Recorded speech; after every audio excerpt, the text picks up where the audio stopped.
Ito ang pangatlong episode sa topic na ito tungkol sa cherubim ayon sa Biblia. Kung hindi mo pa napanood ang una at pangalawang episodes ay mas maganda kung mapanood mo muna bago ito, upang mas maunawaan mo ang video na ito. Sa nakaraan ay natalakay natin kung ano ang anyo ng cherubim. Ayon sa paghambing-ambing natin sa mga halimbawa at paglalarawan ng Biblia, ay nalaman natin ang cherubim ay anyong baka na may pakpak. Sa pagpapatuloy ng ating pagtatalakay ay ipapakita po natin ang ilang patunay na ganito nga ang anyo ng mga cherubim. Kung hindi ka pa rin makapaniwala tungkol sa cherubim sa nakaraang video ay panoorin mo ang video na ito. Alam nyo ba, na pamilyar sa cherubim ang mga tao noong araw kahit na ang ibang mga bansa? Matutunghayan nyo ngayon ang mga bagay na baka dati nyo nang nakikita o nababasa pero hindi ninyo inaakala dahil sa mga maling doktrina. Sa puntong ito ay lalabas tayo sandali sa Bible at religion para walang bias. Ang totoo ay sikat ang cherubim sa halos lahat ng kultura at paniniwala ng ibang bansa. Ang pinakamagandang ancient source tungkol sa cherubim ay ang mga Akkadians, Assyrians, at Sumerians. Ang Hebrew word na cherub ay may pagkakahawig din sa salita ng mga Assyrians, Babylonians, at iba pa, na iisa ang tinutukoy. Ang tawag ng mga Assyrians sa living being na ito ay Kerubo, at sa Babylonians ay Karabo, na ibig sabihin sa kanila niyan ay mighty o great. Marahil ay dyan galing ang salita natin na karabaw o kalabaw. Pansinin ang pagkakahawig ng cherub sa Kerubo at Karabo. Malinaw na ito talaga ang tinatawag na cherub o cherubim. Dahil ito ang anyo ng heavenly being sa ancient world na pinaka-familiar sa kanila. Sa paniniwala ng mga Assyrians at Babylonians sila ay anyong baka na may pakpak.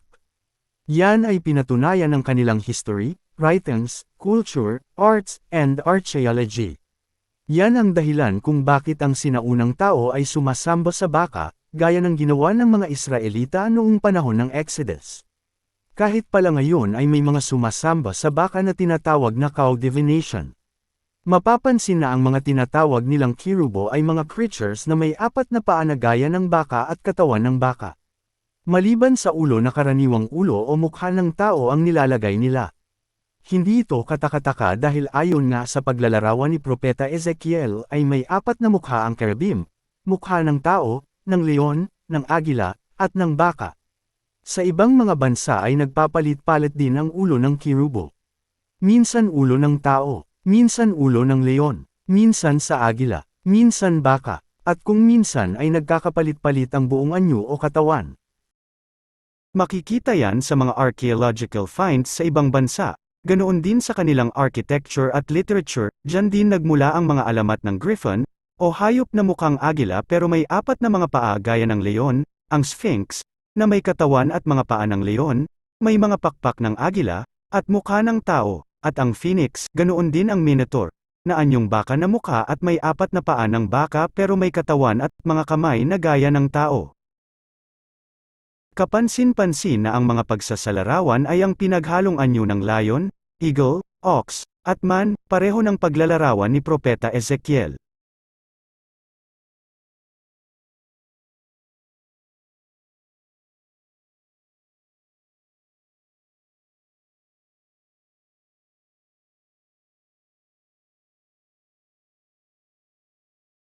Pero gaya ng ating nakitang mga katibayan, ang pangunahing anyo ng cherubim ay gaya ng baka na may pakpak, gaya ng isang larawan dito mula sa archaeological finds sa Middle East Asia, kaya malinaw na ang cherub ay anyong baka na may pakpak.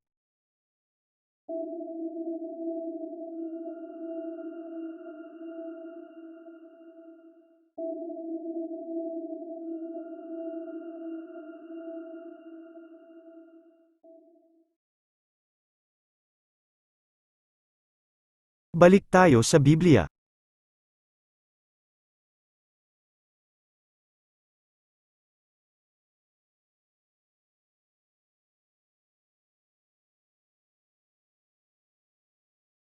Kung napansin niyo, ay hindi tinatawag ang cherubim na malakim, o messengers, o angel. Ang malakim ay mga messenger. Iba po ang katungkulan ng mga cherubim at may iba-ibang uri ng cherubim. Sila ay mga transporters, yan ang isa sa kanilang mga katungkulan.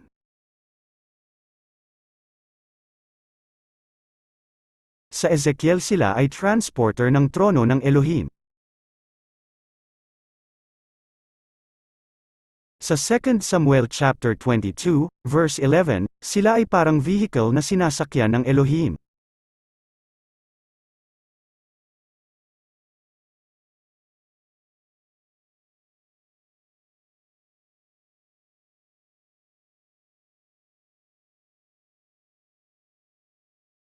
Sa Psalm chapter 18, verse 10, ay ganoon din. Kaya mas angkop nga ang anyong baka bilang sasakyan. Ang isa pang katungkulan ng mga cherubim ay bilang mga guardians, sila ay mga guardians. Sila ang nilagay na guardians sa Gan Eden, o Garden of Eden, ayon sa Genesis chapter 3, verse 24, sa Ark of the Covenant at sa Temple ayon sa Exodus ay ganoon din ang katungkulan nila.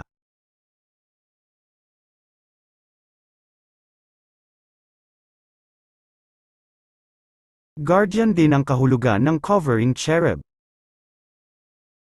Ang Ezekiel chapter 28, verse 16, ay isa sa mga talata na mababasa ang covering cherub. Sa pagkakasali ng KJV, ang covering dyan sa Hebrew ay hasekek na ang root word ay seka. Noong bata pa ako ang akala ko kaya tinawag na covering cherub dahil nakatikip ang mga pakpak. Ang cover pala na ibig sabihin ay protect, defend o kaya ay guard, dahil yun ang meaning ng sokak. Kaya mas tama na isalin na guardian cherub, gaya ng pagkakasali ng ESV. Sa katunayan, ang pinagawa na estatwa ni King Solomon sa loob ng kabanal-banalang dako sa temple, ay hindi anyong tao na may pakpak, kundi anyong baka na may pakpak. Ang ulo o mukha ay maaring alinman sa apat na may buhay o hayop, lion, eagle, ox, man, pero pinili ng karamihan ng mga artists ang mukha ng tao para sa cherubim. Naniniwala ang channel na ito na mas lamang ang anyo ng baka sa cherub batay na rin sa mga natalakay natin na mga katibayan at batayan. Ganun pa man ay gamitin na muna natin ang kanilang mga illustrations. Mapapansin na ang temple na ipinagawa ni King Solomon ay napapaligiran ng mga palamuti na mga cherubim, sa loob at sa labas.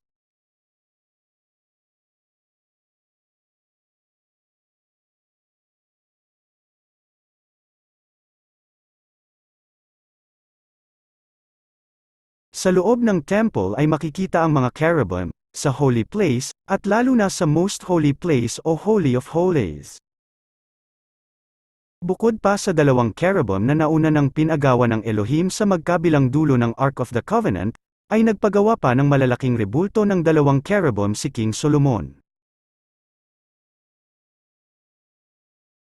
Mapapansin sa mga latest 3D models ng temple, na ang cherubim ay dalawang nilalang na may mga pakpak at nakatayo sa apat na paa gaya ng mga baka, na pagkakamalan ng iba ito na gaya ng mga sphinx, pero hindi po sphinx yan. Ang punto natin sa pagpapakita ng mga latest artists' rendition na ito, ay natuklasan na kung ano talaga ang mga cherubim. Hindi ito parang tao na may pakpak na gaya sa mga anghel na itinuro ng mga Christians, ito ay may anyong hayop na may apat na paa at may mga pakpak. Ganoon din sa Ark of the Covenant. Bukod pa sa dalawang malalaking cherubim, ay nakaukit din sa mga dingding ng templo, na nababalutan ng mga ginto, ang anyo ng mga cherubim. Bukod sa cherubim ay nakalagay din ang mga puno ng palma at mga bulaklak. Maging ang mga kurtina sa temple ay nabubordahan ng mga cherubim.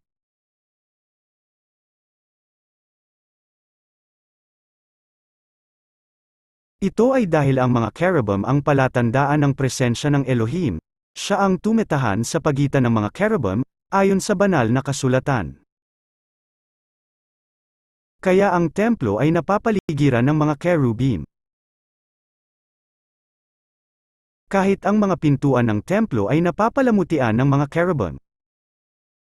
Ang mga cherubim ay mga heavenly beings na may mga pakpak.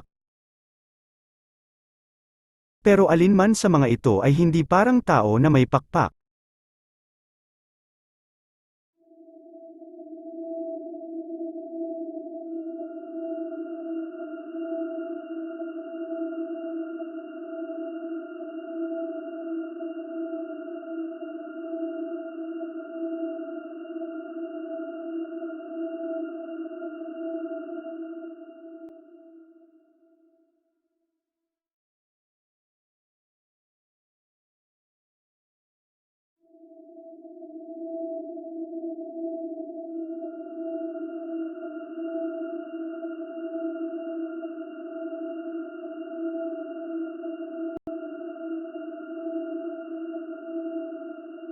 Kundi hayop na may pakpak.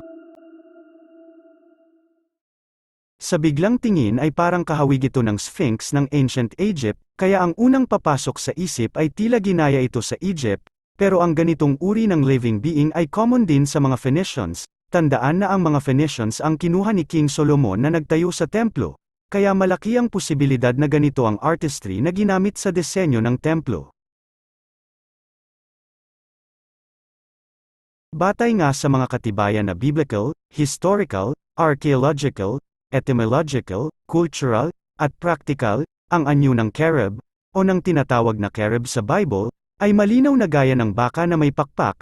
Ang pagkakahawig ng salitang Hebrew na cherub sa Assyrian na kerubo ay isang napakalaki ng katibayan. Ang mga guhit, ukit, eskultura, ng ibang mga bansa ay patunay na iisa lang ang kanilang tinutukoy mula sa sinaunang panahon. Ang water buffalo, na isang uri ng wild ox, ay tinatawag na carabao, kahit nga ang salitang caravan, na mga bagon o kilisya na hinihila ng mga baka, ay nagmula din dito. Batid natin na ang mga cherubim ay mga heavenly beings na invisible sa ating mga mata, at ang mga anyong ito ay mga larawan lamang ayon sa sinaunang paningin upang magkaroon ng ugnayan ang physical at spiritual. Maaaring hindi naman ito ang actual at reality pagdating sa spirit and truth, subalit wala tayong magagawa kundi tanggapin at unawain, dahil ito ang ipinapakita ng Biblia. Kung hindi ay magagaya tayo sa iba na wala sa Biblia ang mga paliwanag at itinuturo, magiging hindi na biblical o scriptural, o naaayon sa banal na mga kasulatan ang aming sasabihin kung hindi ganito ang aming ipapaliwanag at ipapakita. Yan po ang katotohanan mga kababayan, hindi makapaniwala ang iba na ganyan ang mga cherubim. Hindi nila matanggap, parang ikinahihiya nila, ayaw nilang lumitaw na parang kapareho lang din sila ng ibang kultura na itinuturing nilang mga kasinungalingan. Kaya pagtatakpan nila ang katotohanan ito. Babalutin ng magagandang imahe kahit na pawang wala naman sa Biblia kaya mga kasinungalingan at panliligaw lamang.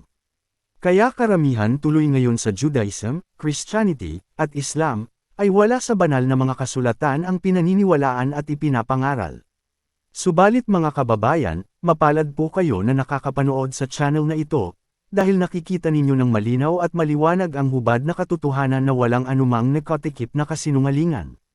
Mabuti na ito kaysa doon sa katanggap-tanggap sa matatalino pero labas naman sa katotohanan. Yan po ang punto natin dito. At ibinabahagi sa inyo ng Auf Aram Channel ang mga katotohanan na ito na walang hinihingi at inaasahan na kapalit. Pagpalain kayo ng El Elyon, at loobin nawa ng Elohim na patuloy na makapaglingkod sa inyo ang Auf Aram Channel.